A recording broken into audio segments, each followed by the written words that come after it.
Kasara seems unable to defeat that monster, so she demands a kiss from Shu to gain the strength to defeat it. 二人の愛の力でパワーアップってことだね。She passionately kisses him,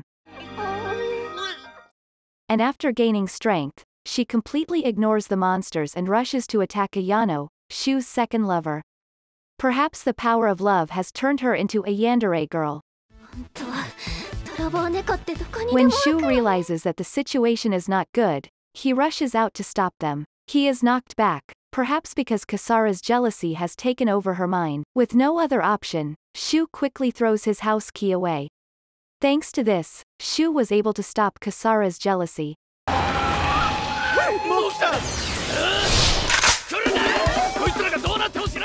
Guri and her friend were caught and threatened by two robbers. But Seiji doesn't seem to believe it and considers it a mischief in her plan to be the teacher who has to act like a hero to confess his feelings. いえ、リアルハプニングですよ。 Guri assures that this incident was not part of her plan. While they were all arguing, the two robbers gradually lost their patience. They should have been the main characters in this event, but these two robbers were completely ignored. Enraged, the bandit shouted and fired a shot to show his authority. Unfortunately, that bullet entered Seiji's hand. At that moment, Akane arrived. Akane is a true yandere. She saw the wound on the arm of her lover Seiji. She told the two robbers, "Only I am allowed to hurt him." Right after that, she rushed in to beat the two robbers in a terrible battle, and everyone there was afraid of her, so they did not dare to stop even the police. お前からのラブレターの返事に。 Mirai 今ここで came 答 and えよう。 told Andu that she also loved him and asked him out. Tomoyo quickly rushed out to argue with Mirai because she didn't understand what was happening. 部外者は黙っていてくれ。 She was immediately rebuked by Mirai. Tomoyo quickly ran to urge Andu to explain to her about the love letter and why it happened. It seems that everything was just a misunderstanding, but Mirai still didn't realize the true meaning of the letter. Andu explained to Tomoyo the true meaning of the letter. He intended to explain it to Mirai too, but it was probably too late. The girls in the club seemed not to want Mirai to steal Andu from them. But it was probably too late because Mirai was actually a yandere and no one wants a yandere to become jealous. 器の大きさに感謝するんだな。 Finally, after leaving, Mirai gently reminded Andu in a very scary way, "Don't cheat on me." Ako finds her in-game husband, Hideki, talking to another girl. Hideki explains that it's just the person he once confessed to. Ako was surprised to learn that it was the woman her husband once loved.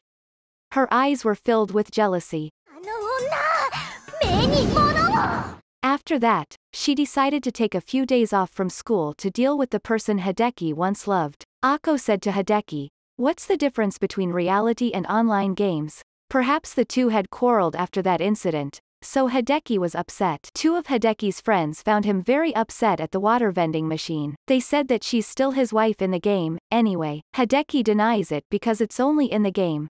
After talking for a while, Hideki realizes that he still has a responsibility to her if she is in danger. Only then did Hideki realize that he was also worried about her and didn't want her to get hurt. He made a decision and ran to meet her.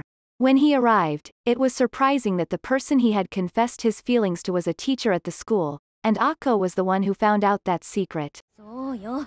私が猫姫よ。 Still shocked by the news, he was faced with a dilemma when Ako was blinded by jealousy. Hideki rushes to protect the teacher from Ako's fury.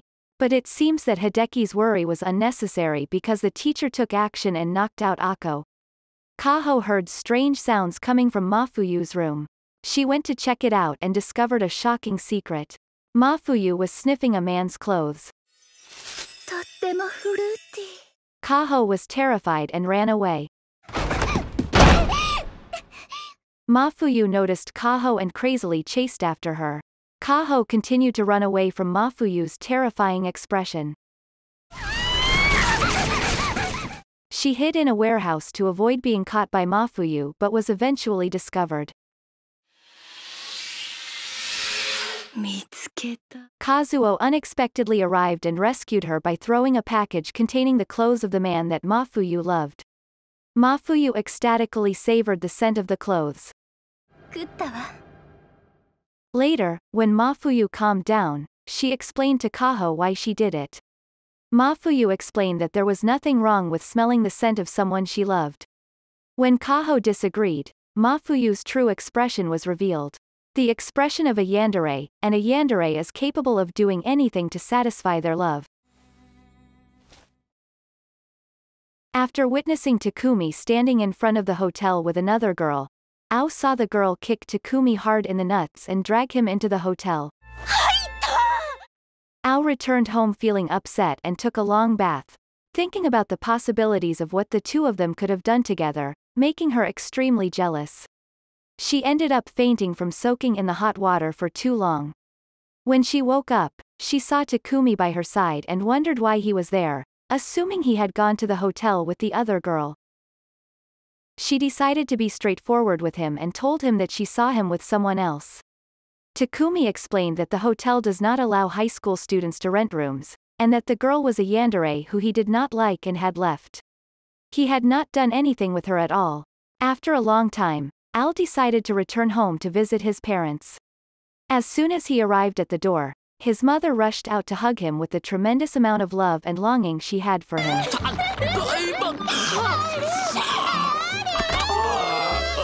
Al's mother was a beautiful person, but imperfect because of the overwhelming love she had for him.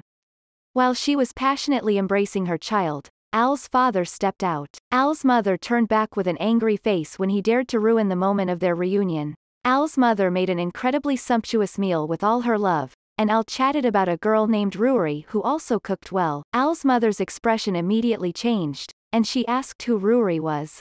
Meanwhile, Al's father happily advised him to get married, and he immediately received a blow from Al's mother. Al explained that Ruri was just a girl who protected him on his way back home. At that moment, Al's mother's face was terrified as he thought about another girl. Yuki is seriously ill and has to rely on the girls in his harem to take him to the hospital. Upon arrival, the nurses diagnosed Yuki as having a severe illness and needing to stay for treatment. At that moment, the girls could only pray to help Yuki recover quickly. Soon after, they heard a loud scream from the hallway.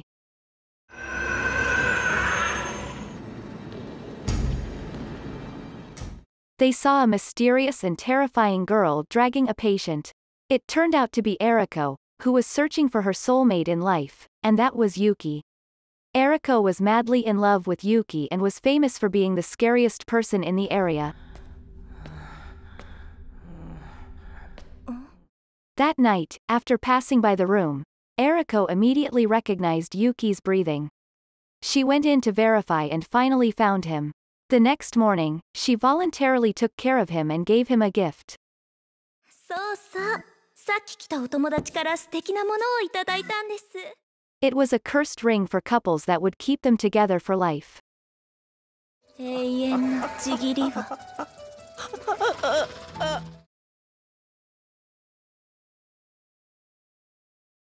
The evil count was getting ready to have a happy time himself with two poor elf girls. Meanwhile, Ark and Lalatoya successfully launched an attack on the count's palace.